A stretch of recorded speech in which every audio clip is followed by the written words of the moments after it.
Salam koperasi, selamat berjumpa rekan-rekan, para penggiat, pecinta, dan pengelola koperasi di mana saja berada. Selamat berjumpa kembali dalam channel YouTube Rumah Koperasi Kita.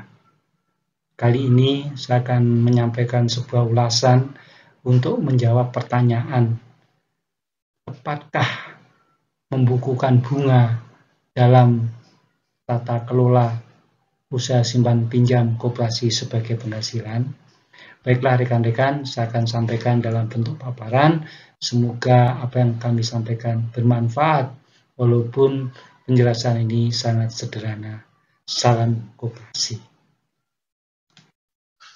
Tepatkah membukukan bunga sebagai penghasilan dalam laporan keuangan usaha simpan pinjam koperasi? Rekan-rekan para penggiat koperasi yang saya cintai dan saya banggakan, izinkan saya menyampaikan ulasan untuk menjawab pertanyaan di atas dalam koridor memahami jati diri usaha simpan pinjam dalam tata kelola koperasi. Semoga apa yang kami sampaikan bermanfaat bagi kita semua. Rekan-rekan sekalian, Peraturan Pemerintah Republik Indonesia Nomor 7 Tahun 2021 menata transaksi koperasi sebagai berikut. Yang pertama sebagai transaksi pelayanan.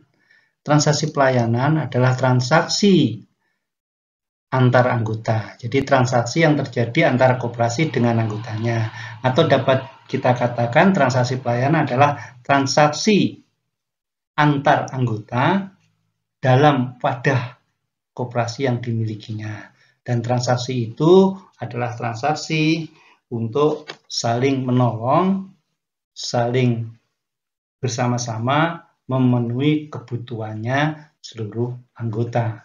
Nah, transaksi pelayanan ini adalah transaksi non-profit, karena transaksi pelayanan ini terjadi antar anggota, antar pemilik, dan tidak masuk akal dan tidak nalar apabila koperasi mencari untung dari pemiliknya sendiri, tidak nalar mencari untung dari anggotanya sendiri. Karena itulah transaksi pelayanan ini juga dikenal sebagai transaksi yang non-profit. Selanjutnya adalah transaksi bisnis. Transaksi bisnis adalah transaksi antara koperasi dengan bukan anggota. Jadi terjadi antara koperasi dengan masyarakat bukan anggota. Nah, transaksi ini sebagaimana layaknya transaksi bisnis yang juga dilakukan oleh para entitas di luar koperasi adalah transaksi yang berhitung untung dan rugi. Tidak ada ceritanya transaksi bisnis itu tidak mencari untung. Karena itu transaksi bisnis koperasi adalah transaksi yang profit oriented. Inilah bedanya antara transaksi pelayanan dan transaksi bisnis. Dan transaksi pelayanan serta transaksi bisnis ini merupakan jati diri koperasi yang membedakan dengan para pelaku usaha di luar koperasi. Kalau pelaku usaha di koperasi semata-mata melakukan transaksi bisnis, tapi kalau koperasi itu melakukan transaksi pelayanan untuk melayani kebutuhan anggotanya sendiri yang non-profit, tetapi juga melakukan transaksi bisnis melayani kebutuhan masyarakat yang merupakan transaksi profit oriented. Rekan-rekan sekalian, Peraturan Pemerintah Republik Indonesia Nomor 7 Tahun 2021 tentang kemudahan, pelindungan, dan pemberdayaan koperasi dan usaha mikro, kecil, dan menengah pada pasal 12 diatur sebagai berikut.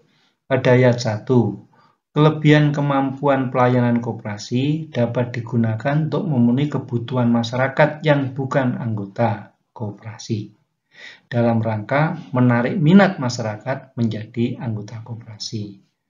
Kemudian dalam ayat 2-nya diatur lebih lanjut bahwa kelebihan kemampuan pelayanan sebagaimana dimaksud pada ayat 1 tidak berlaku untuk koperasi simpan pinjam dan unit usaha simpan pinjam koperasi. Dari ketentuan pada pasal 12 ini dapatlah ditarik kesimpulan bahwa dalam pelaksanaan usaha simpan pinjam koperasi tidak boleh melayani atau bertransaksi dengan masyarakat bukan anggota. Dari kesimpulan ini, maka transaksi yang dilakukan koperasi dalam usaha simpan pinjam untuk melayani kebutuhan anggotanya, karena tidak boleh melayani bukan anggota, maka usaha simpan pinjam koperasi, baik yang dilakukan sebagai usaha tunggal, yaitu koperasi simpan pinjam, ataupun menjadi bagian dari usaha koperasi yang lain sebagai unit usaha simpan pinjam koperasi adalah transaksi pelayanan. Dan sebagaimana kita pahami tadi, bahwa transaksi pelayanan itu adalah transaksi yang tidak berhitung untung dan rugi. Selanjutnya, rekan-rekan sekalian, selain kita memahami apa yang diatur dalam PP 7 tahun 2021, tentunya kita juga harus memahami standar akuntansi yang digunakan sebagai rujukan dalam pembuatan laporan keuangan usaha simpan pinjam koperasi. Sebagaimana kita pahami bersama bahwa standar akuntansi yang digunakan sebagai rujukan dalam pembuatan laporan keuangan usaha simpan pinjam koperasi pada saat ini yang berlaku adalah standar akuntansi keuangan entitas tanpa akuntabilitas publik atau yang sering kita kenal dengan singkatan SAK ETAP. Rekan-rekan sekalian, SAK ETAP sebagaimana telah kita pahami pada penjelasan saya terdahulu, SAK ETAP adalah sebuah rujukan standar akuntansi yang dipakai oleh entitas atau dalam hal ini koperasi ketika membuat laporan keuangan dalam kegiatan transaksi bisnisnya. Nah, bab 20 tentang pendapatan dan ruang lingkupnya disebutkan. Bab ini diterapkan dalam akuntansi untuk pendapatan yang muncul sebagai akibat dari transaksi atau kejadian sebagai berikut. Langsung kami ingin sampaikan pada huruf D. Terkait dengan bab ini dapat disampaikan bahwa pendapatan yang muncul dari akibat terjadinya penggunaan aset entitas oleh pihak lain yang menghasilkan bunga, royalti, dan dividen. Dividen adalah penggunaan aset entitas atau dalam hal ini koperasi yang berupa modal yang digunakan oleh pihak lain. Kalau royalti adalah penggunaan aset yang dimiliki entitas atau koperasi seperti hak cipta yang digunakan oleh pihak lain. Sedangkan bunga adalah penggunaan aset koperasi yang digunakan oleh pihak lain. Kalau bunga, aset yang digunakan oleh pihak lain, sebagaimana kita pahami, adalah berwujud uang atau dana. Kesimpulan dari pemahaman bab 20 tentang pendapatan pada huruf D SAK ETAP adalah 1. Dalam laporan keuangan entitas termasuk koperasi, bunga dapat dibukukan sebagai penghasilan apabila ada penggunaan aset entitas atau aset koperasi oleh pihak lain. Yang kedua, perlu kita pahami juga, dalam tata kelola koperasi, maka yang disebut pihak lain adalah pihak bukan anggota koperasi. Yang ketiga, kesimpulannya, sehingga koperasi akan mendapatkan penghasilan yang dibukukan sebagai bunga apabila ada aset koperasi yang digunakan oleh bukan anggota. Dalam hal ini, aset koperasi itu yang dapat dibukukan sebagai penghasilan yang disebut bunga adalah uang atau dana yang dimiliki koperasi yang digunakan oleh bukan anggota.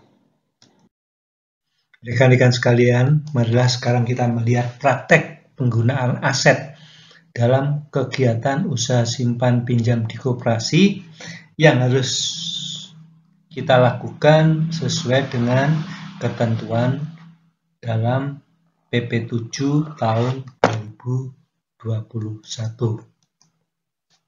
Berdasarkan ketentuan dalam pasal 12 ayat 2 PP 7 tahun 2021,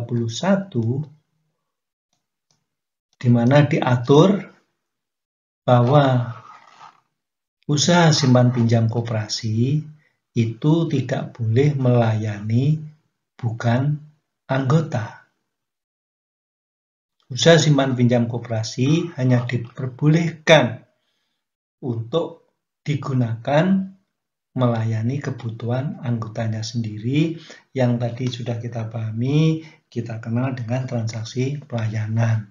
Nah, sekarang berdasarkan ketentuan dalam pasal 12 ayat 2 PP 7 tahun 2021, maka yang menggunakan aset koperasi dalam hal ini dalam usaha simpan pinjam koperasi adalah anggota sendiri, bukan pihak lain.